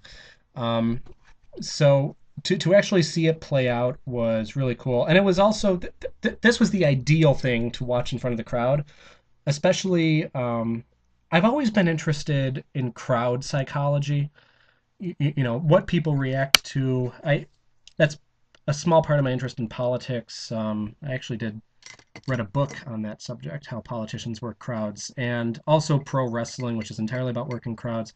So it was interesting to me to see like what got responses in the anthology video and what didn't. Even though it sounds a little absurd, if you happen to be reading this, I highly recommend, if you enjoyed the anthology, watching Everfree Radio put up videos of the crowd watching anthology, both parts of it, and you can really hear like I'll take one of the easiest examples when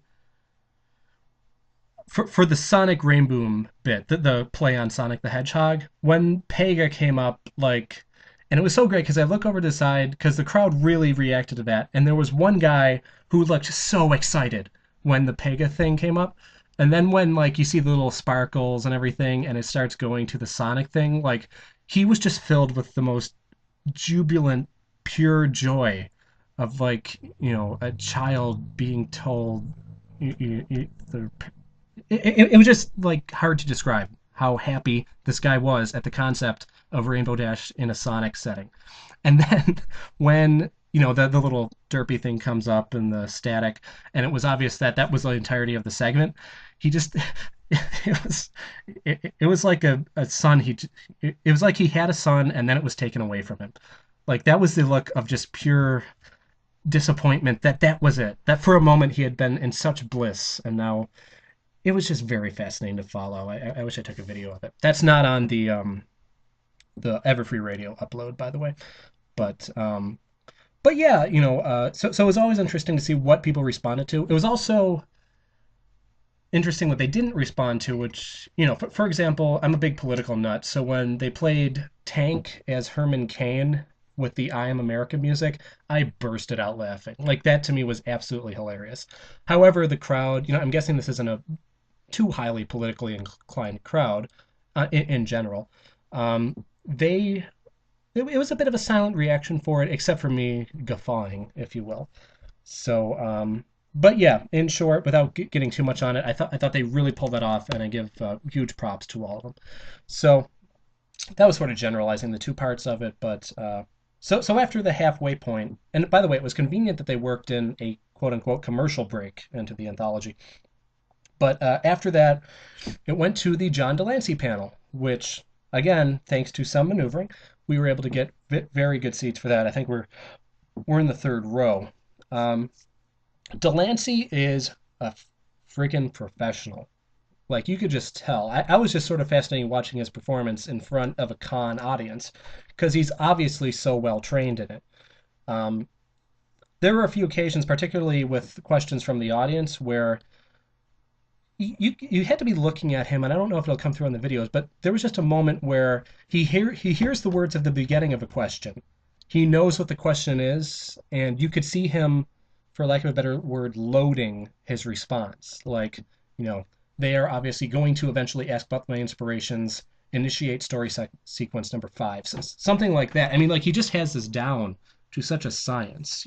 Compare that to and that's very cool too. It's a lot different than I would say Amy Keating Rogers and Megan McCarthy's pure legitimacy of kind of making it up on the spot but being untrained. Like his energy was very different, but he was a he's actually a very interesting person. I enjoyed his stories of high school delinquency, of how he got into acting. He discussed a radio series he did with Leonard Nimoy. I forgot how that even came up.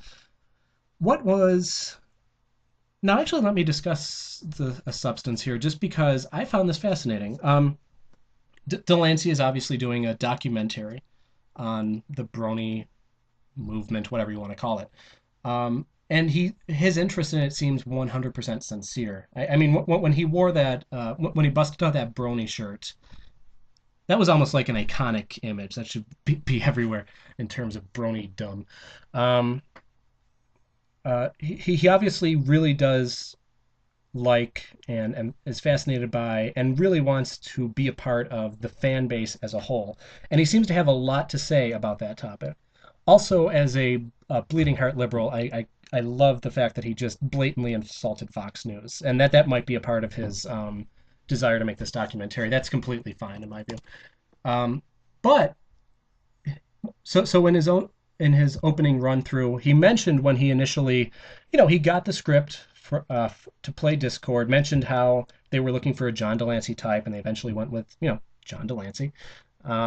He mentioned reading the script, finding it well written and clever, and smart for the material, and he mentioned enjoying it. By his own admission, he goes in, he does it. I believe he said basically in one day. I might be off on that point. Gets his paycheck, then he forgets about it. It wasn't, anything on his mind. It was just a job that he took. And then, I remember being, following this when it was happening. When it came out that he was going to be in it, just being flooded on Twitter and email and all that with just emails, about, My Little Pony.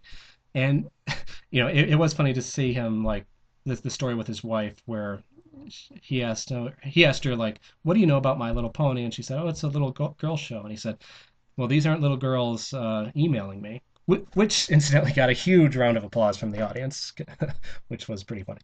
So we did discuss his experience in the show in that way. But what's kind of fascinating to me is that for all of his love of the fandom and, his willingness to talk about his own experience with the show and the implication that, fingers crossed, Discord might make a return in season 3, which has been rumored. That there was no real discussion of the show itself from him. Now, again, I'm not objecting whatsoever. I mean, nothing about this project requires John Delancey to actually, watch or know anything about or enjoy the show. He can be entirely coherent and pull it off without doing that. But for those who are looking for some tea leaves on what this documentary is going to be like, it was fascinating to me that on his most high-profile event since the documentary was announced, which focused in large part on the documentary. Most of the comments about the show itself were either, I mean, the vast majority were just in relation to the fandom. And, he didn't seem to have that much to say about the actual show. So, I mean, I guess my point is we really are going to be getting a Brony documentary, not necessarily a My Little Pony documentary. In fact, I remember when somebody from the crowd asked him for, just to recite his favorite line as Discord.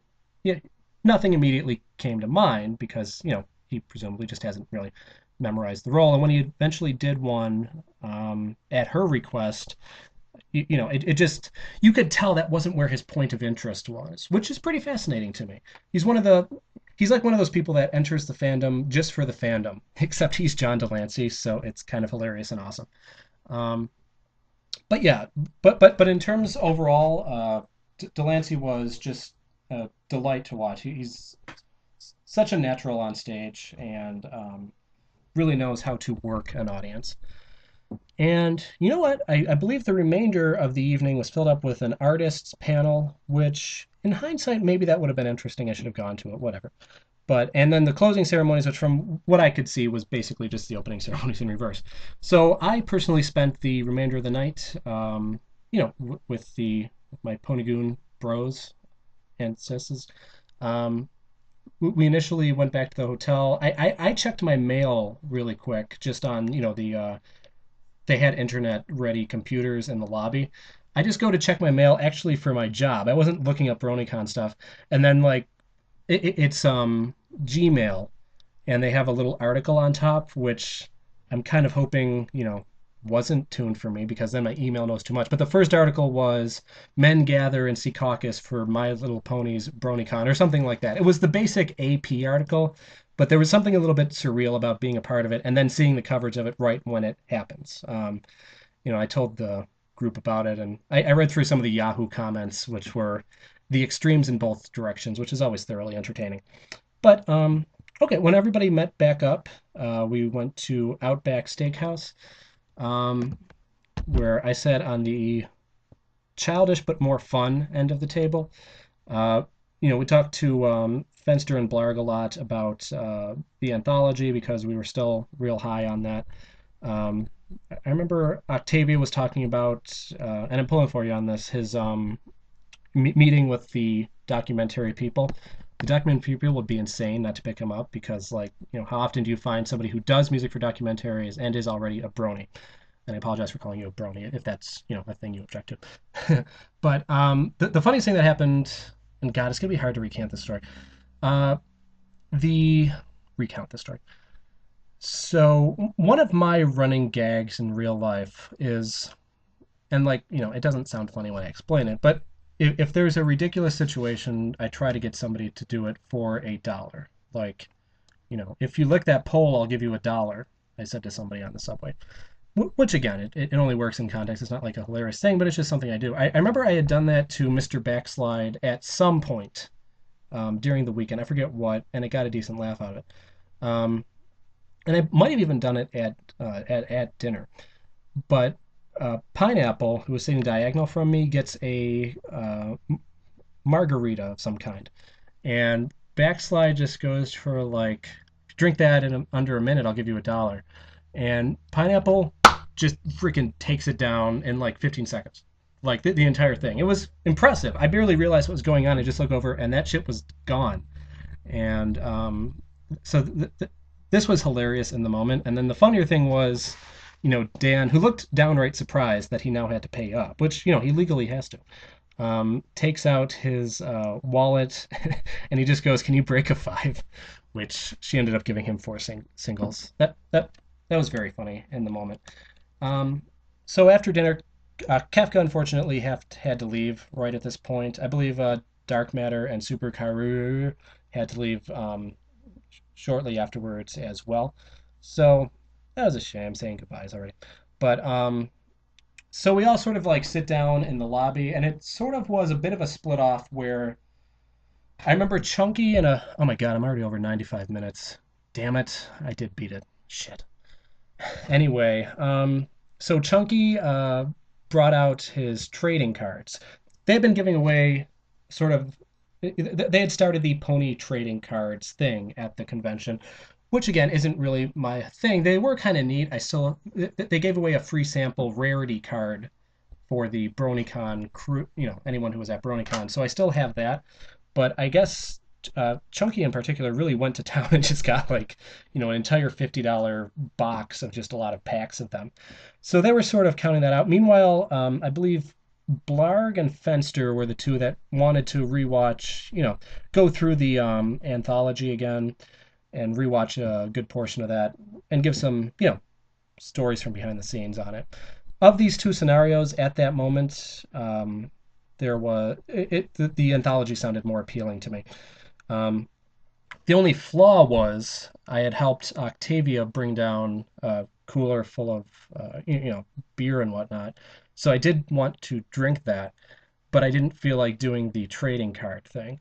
So it was a tough decision, but I think I grabbed a beer and went upstairs to do the anthology. And Pineapple hadn't watched it, so she came as well. And I believe one or two random people just because they were saying like, "Hey, we're watching the anthology if anybody wants to."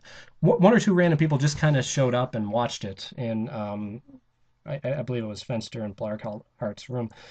And some of the PMV people stopped by as well, though and rewatching it, portions of it, and I went down for beer once or twice, and hearing some of the inside info, which helped explain some of the really inside jokey or random Russian memes that nobody can understand portions of the video was really cool.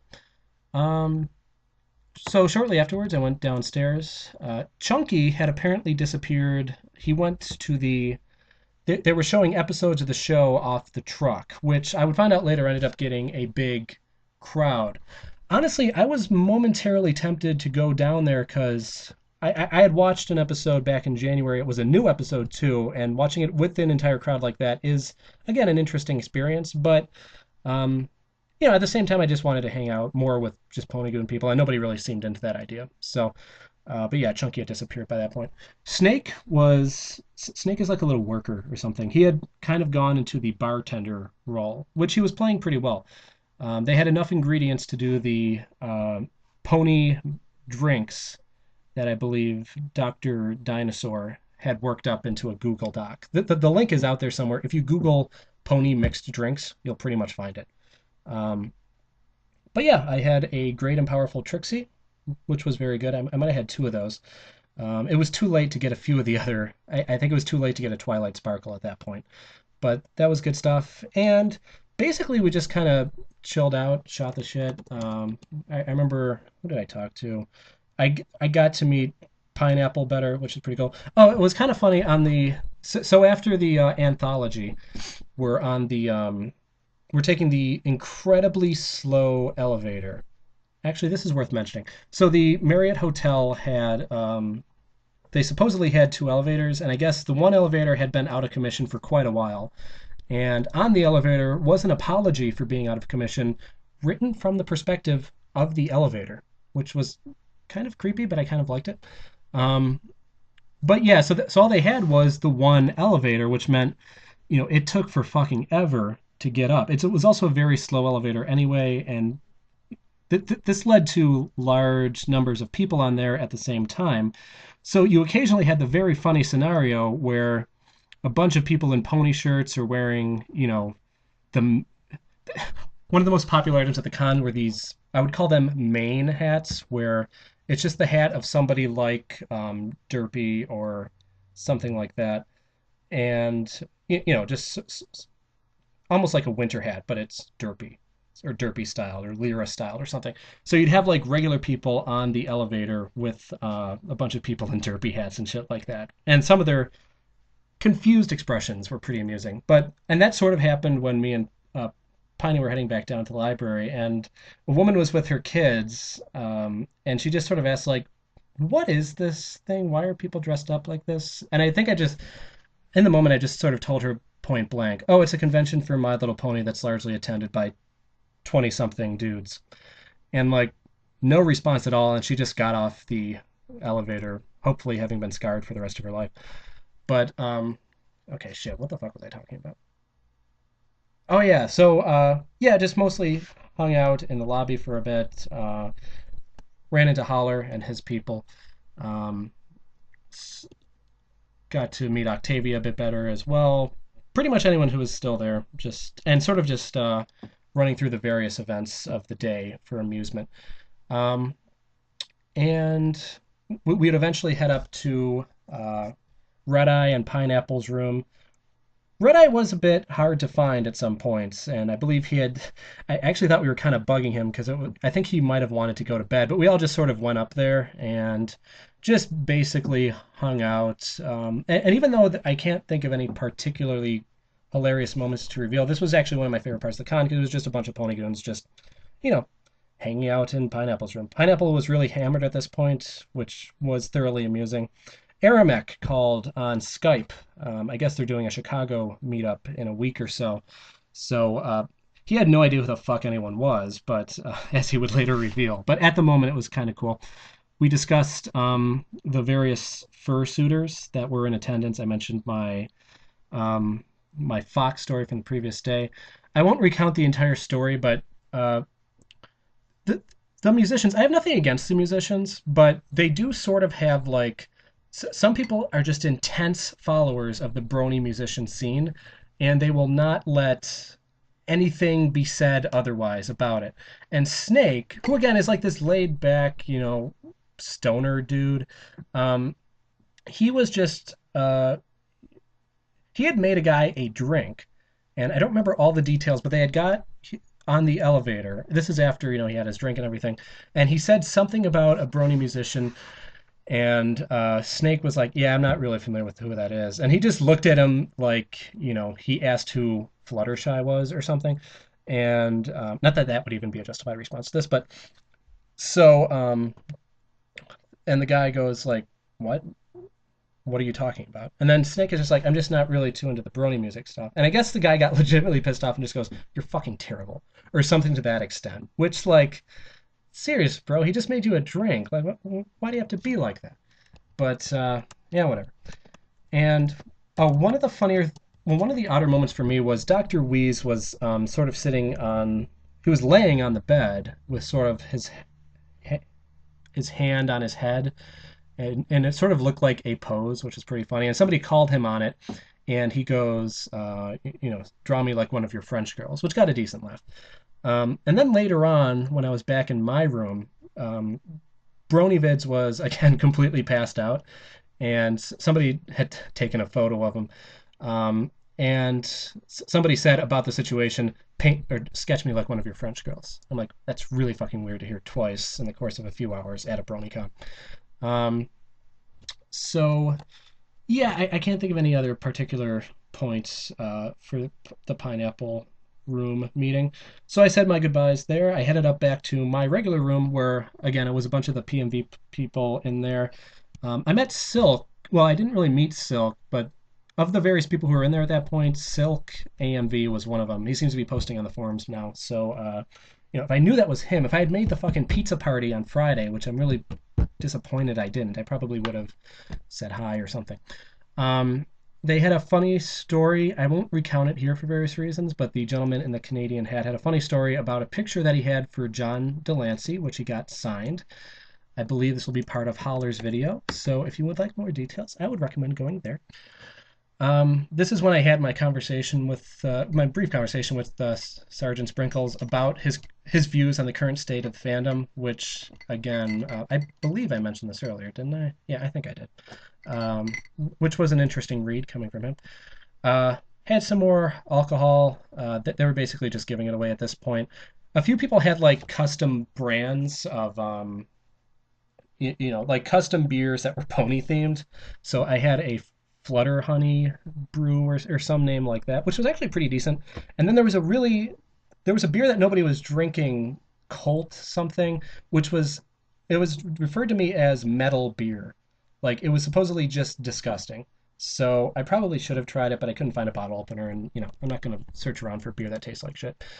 And yeah, I sort of settled in, did another quick visit to the IRC. Holler spent a while reading up the new comments on the anthology. We had a third grade level intellect back and forth on if you're really bored, you could probably look this up on the comments of the anthology video, even though we were sitting 1 feet away from each other. It was funny at the moment. I don't know why the fuck we did that. And Skyfries came back in. That was probably the only time I really talked to Skyfries. Um, and again, BronyVids was completely passed out, which is pretty amusing. And yeah, that's about it for the actual for Sunday. Uh, Monday's not going to have that much interesting stuff. I woke up. Sprinkles had already left by the time I was awake. I sort of said, goodbye to the other people in my room, Skyfreeze and BronyVids. I caught Holler in the lobby, said goodbye to him. Mostly the Monday morning thing was about making sure I could successfully, give a proper goodbye to everyone. I met up with the Tavi train / Chunky Bus people in their room. Shot the shit, nothing too important there. And also on my way out, I ran into Scuderia, Red Eye, and Pineapple, who were watching. They were eating breakfast in the hotel lobby and watching a really shitty infomercial about a blender, and we just sort of made fun of that. Um, yeah, and after that, I sort of lost track of the Tavi train people when they went back to their car because I didn't feel like following them there, and that's when I ran into Red Eye, Scuderia, and all them. Um, so I kind of lost track of them, and I wasn't sure if they had completely left yet. And this was like 10 a.m. For a bus that was leaving in New York City at about I think it was 11:45. So I'm standing in the lobby, and Red Eye, Scuderia, Pineapple left. I said goodbye to them. I couldn't find the Chunky Bus people. Holler and the PMV people had gone, I think, to a morning breakfast or something. And there was just kind of a moment like, shit, that's it, I guess. Uh, I suppose I should probably go. And yeah, so I sort of walked out. It was almost like a surreal moment after you've been in that environment for, over or not quite 48 hours, but no, over 48 hours. My math is shitty. Um, it's kind of just very odd to be like, okay, I guess I should probably head back now. No more random pony sing-alongs in the distance or meeting up with people I mostly know from IRC text lines. It's time to return to reality. So yeah, I went over to the. I took the bus back from New Jersey to New York City. On the bus back, it was funny. There was two bronies discussing various things in the fandom, their opinions on Anthology, um, their thoughts on Pony Buru's closure, where the word Brony Buru was never mentioned. Like, apparently, I don't know why more people don't like Brony Buru. I know that we don't have certain stuff that some people like, but we're pretty well put together. You should really give us a shot. Um, and I walked over. I got some Subway. um, I walked over to where the pickup station was for the Megabus back.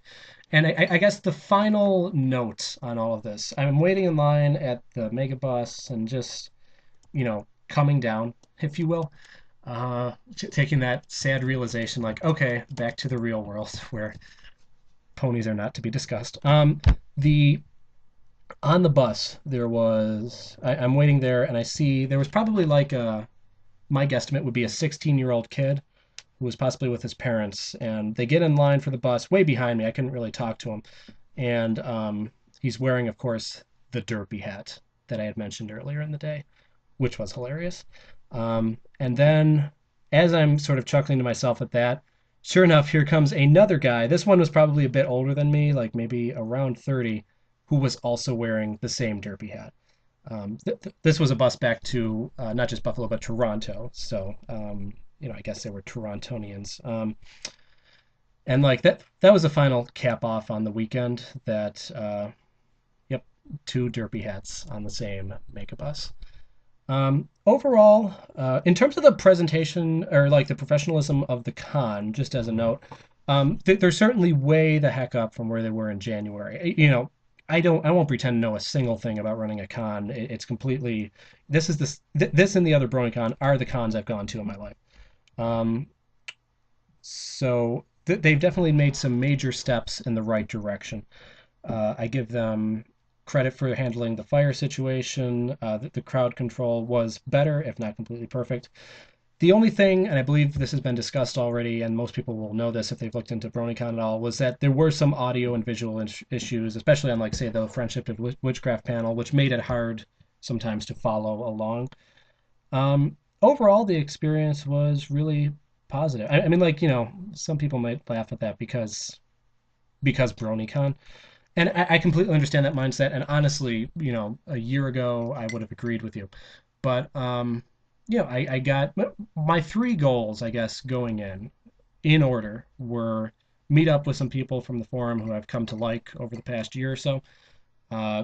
Be in the presence of some immensely talented individuals who are doing my current favorite TV show, um, and to just be able to say I was there for the moment in history in which something like 4,000 people going to a BronyCon could actually exist. That I was a small, insignificant part of that. Um, honestly, if you look at in terms of those being my goals, the weekend was basically a complete success. It also, incidentally, I've noticed ever since I came back on Monday. And I do have a good final story on that. Um, my interest in Pony, which had been a bit waning. I hadn't even watched an episode since the finale. I got really busy with actual real life shit for a while as well. It is now back. I find myself watching just random episodes and with a newfound spirit for the show. And now I especially can't wait for season 3. So, and I don't know if there's any significance to this, but there was an odd moment for me. Maybe this was the Brony study panel which convinced me to do this. I come back and I take the bus back in Buffalo. Again, it was a bus to a bus, and finally I was at my house. I come in, my roommate, who's also a good friend of mine, is watching wrestling, and he's just like, "Hey," and I'm like, "Hey," and he starts going on about wrestling, which is normally a big topic for me, but I'm still like very much in the Brony zone, I guess. And like, I don't know what inspired me to do it, but I'm usually not very open about the fact I like My Little Pony for various reasons. I just sort of go to him like, I wasn't in Syracuse this weekend. He's aware that I like the show, but I did not tell him I was going here. He's like, "Oh, where the hell were you?" I said, "I was in New York City." And he's like, "What were you doing in New York City?" And I say, "You know what? Wait 1 minute." And I start to walk over to my bag to get, I kept the BronyCon program, just, that's my only real souvenir from it. And as I'm going, he goes to me, "Did you go to a My Little Pony convention?" And I'm like, "How the fuck did you know that?" And he said, like, I read a news article on it and I thought of you. And I'm like, huh, good to know. I'm officially associated with ponies now. So maybe I'm not such a secret brony after all. But all right, I believe that just about covers everything for me personally. If you listen to this entire thing, I'm ending on just about 2 hours. So honestly, I got 95 minutes out of one day last time. This is 2 hours out of 2 days. So maybe I'm moving in the right direction at least. But again, BronyCon for what it was, thoroughly had a good time. I will hopefully very soon have an article up on the Roundstable giving a general rundown of the con itself, which there'll be a lot of overlap, but there's some stuff in there I didn't cover here, and obviously vice versa. So if you listen to the whole thing, you are a soldier, and I salute you, and I wish you all a good day.